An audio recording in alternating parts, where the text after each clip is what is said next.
जय माता दी। आप सभी को शारदीय नवरात्रि की हार्दिक शुभकामनाएं। आप सभी का मंगलमय हो दोस्तों।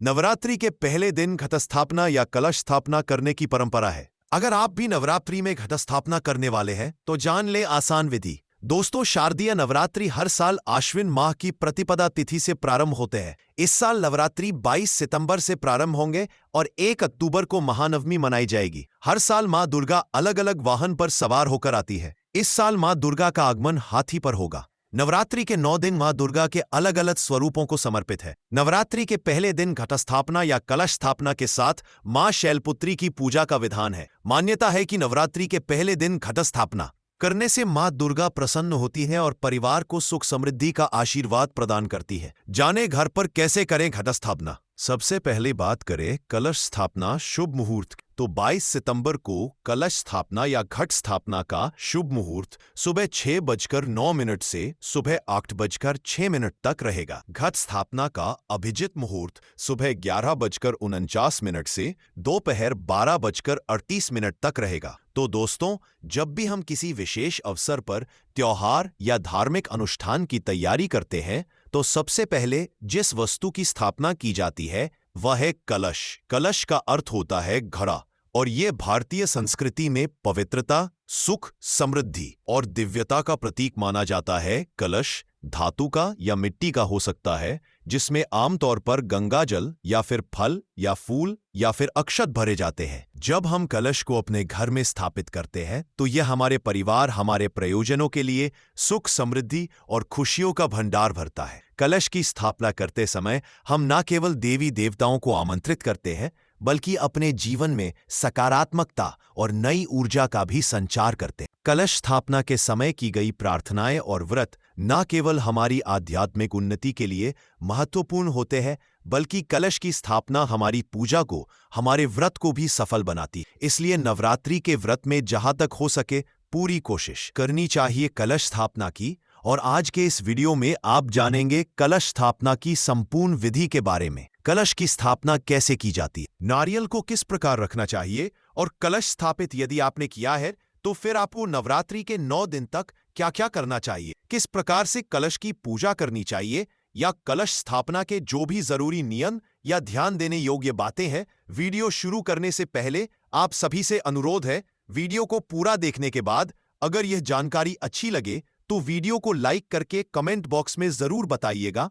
नवरात्रि के दिन कलश की स्थापना शुभ मुहूर्त में करनी चाहिए और इस दिन भक्तगणों को मां की पूजा करने के लिए सुबह स्नान आदि से निवृत्त होने के बाद कलश स्थापना की सभी सामग्री को पहले से ही रख लेना चाहिए और कलश की स्थापना उत्तर या पूर्व दिशा की ओर मुंह करके करनी चाहिए। कलश की स्थापना करने के लिए एक कलश ले, मिट्टी का कलश ले तो बहुत अच्छी बात है, नहीं तो तांबे का या पीतल का कलश भी आप स्थापित कर सकते हैं। नारियल जटा वाला जो पानी वाला होता है, चुन्नी, श्रृंगार की सामग्री, अक्षत, हल्दी, फल फूल पुष्प, ये सभी पूजन सामग्री, इनके अलावा जो भी आप रखना चाहते हो वह साथ में रखें। एक बात का ध्यान रखिएगा, लोहे या फिर स्टील के कलश को पूजा में प्रयोग नहीं करना चाहिए। यदि आपके पास सोना, चांदी, तांबा या पीतल का तल नहीं है तो ऐसे में आप मिट्टी के ही कलश का प्रयोग करें। अब कलश के ऊपर रोली से ओम और स्वास्तिक बनाए पूजा करते समय पूजा शुरू करने से पहले आप ओम पुंडरीताक्ष नमः कहते हुए कुशा से अपने ऊपर जल छिड़ककर अपने आप को शुद्ध करें। अब अपने पूजा स्थल से दक्षिण और पूर्व के कोने में घी का दीप प्रज्वलित करें। पूजा में सबसे पहले दीप जलाना चाहिए क्योंकि जो दीप है वो हमारी पूजा के साक्षी होते हैं। अब मां दुर्गा की प्रतिमा के दाहिनी तरफ यानी कि जब आप मां की तरफ मुंह करके बैठेंगे तो आपकी बाई साइड होगी तो आप उस तरफ कलश की स्थापना करें। कलश की स्थापना करने के लिए चाहे तो आप डायरेक्ट जमीन पर या फिर चौकी पर स्थापना कर सकते हैं। यदि आप जमीन पर स्थापना कर रहे हैं तो 7 तरह के अनाज या केवल अक्षत रखकर ओम भूमि नमः कहकर वहां पर स्थापित करें। इसके बाद कलश में जल, गंगा जल, लौंग का जोड़ा, इलायची, सुपारी, रोली, चंदन, अक्षत, हल्दी की गांठ, 1 का सिक्का, थोड़े पुष्प और इत्र डालें। अब कलश में थोड़ा सा और गंगा जल या फिर जल डालते हुए ओम वरुणा नमः इस मंत्र का जाप करें। जल डालते समय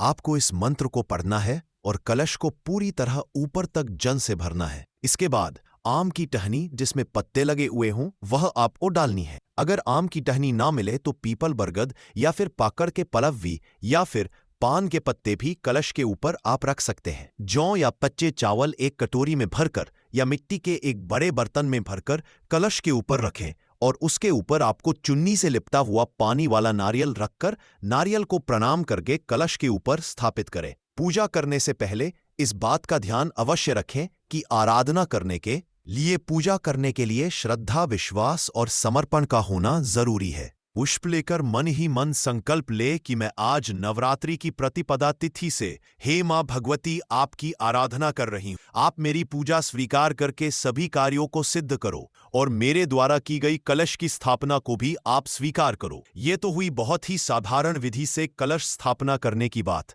अब जो लोग ज्वारे बोते हैं उन्हें इस बात का ध्यान रखना है कि कलश की स्थापना करने से पहले जिस जगह पर आपने चौकी पर अष्टदल कमल बनाया है या अक्षत से आसन दिया है उस पर आपको सबसे पहले ज्वारे बोने वाला पात्र रखना है। ज्वारे बोने के लिए आपको चाहिए मिट्टी और उसमें थोड़ी रेत मिलाए। मिट्टी को छान लीजिएगा, कंकड़ पत्थर अच्छे से देख लीजिएगा और उसके बाद थोड़ी देर के लिए, कुछ घंटे के लिए आप जो भी ज्वारे हैं उन्हें पानी में भिगोकर रख दें। उसके बाद उसका सारा पानी निकालने के बाद जो मिट्टी वाला पात्र है उसमें आपको ज्वारे बोने हैं। थोड़े थोड़े से ज्वारे ऊपर से अच्छे से छिड़क दें। मिट्टी की एक लेयर बिछाइए, फिर से थोड़े थोड़े ज्वारे छिड़के और ऊपर से मिट्टी की लेयर बिछाइए। इस तरह करने से जो ज्वारे हैं वो बहुत अच्छी तरह से उगते हैं। ध्यान रखें कि जिस जगह पर बीचों बीच आपको कलश की स्थापना करनी है उस जगह पर आप ज्वारे ना डालें, किनारे किनारे पर डालें, ताकि किनारे किनारे पर जो ज्वारे हैं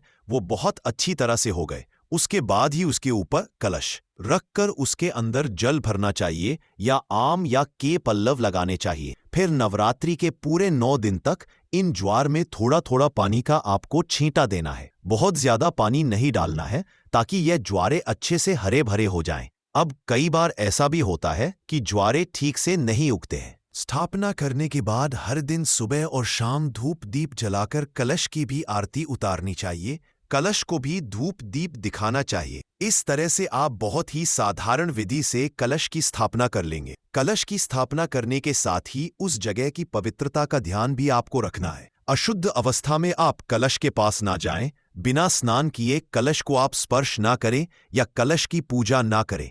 कलश के ऊपर या कलश के आसपास आपने जो भी पुष्प चढ़ाए हुए हैं उन पुष्पों को बासी होने के बाद वहां पर देर तक नहीं छोड़ना चाहिए। बासी पुष्पों को तुरंत ही हटा लेना चाहिए और फिर हर दिन नए ताजे फूलों से आपको कलश का पूजन करना चाहिए। ये थी आज की वीडियो। अगर आपको जानकारी थोड़ी भी अच्छी लगी हो तो वीडियो को लाइक और चैनल को सब्सक्राइब नहीं किया हो तो जरूर कर लीजिएगा। जय माता दी।